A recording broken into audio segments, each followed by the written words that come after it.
Breaking news. And the breaking news just coming into the Situation Room involves Rush Limbaugh and his interest in becoming a part owner of the NFL St. Louis Rams. Brian Todd is getting the story for us. Brian, what are you just learning? Wolf, we just gotten word that the ownership group that is bidding to buy the St. Louis Rams, has just dropped Rush Limbaugh from its list of potential partners.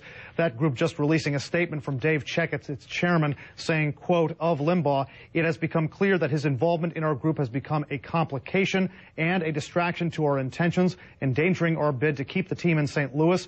As such, we have decided to move forward without him and hope it will eventually lead us to a successful conclusion. Of course, this has kind of reached critical mass over the past couple of days. The head of the NFL Players Union coming out very strongly against Mr. Limbaugh's effort to join that group or to be part of that group bidding for the Rams. And also the NFL Commissioner Roger Goodell coming out in the last couple of days expressing his reservations as well. This, of course, all goes back to Rush Limbaugh's comments in years past about race, making a comment that watching an NFL game was a little bit like watching the Bloods and the Crips without the weapons. He also intimated to some years back on ESPN that Philadelphia Eagles quarterback Donovan McNabb was overrated and being overhyped because he is African American. All of that coming back now to bite Rush Limbaugh a little bit. He is dropped now as part of that ownership group bidding to buy the St. Louis Rams. All right, Brian, thank you. Kevin Madden, what do you think?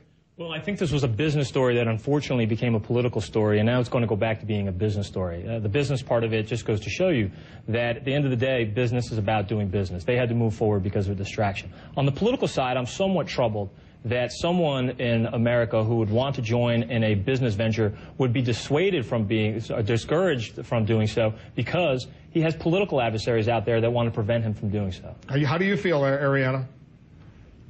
Well, I don't think it's a question of having political adversaries. It's more the fact that he's radioactive. And the truth is that it's not just political adversaries, people who disagree with him, who object to Rush Limbaugh. It's anybody who wants a civil discourse in this country, even when we don't agree with each other. We're going to leave it there, but I want Ariana just to note, based on everything I've heard from the vice president's aides,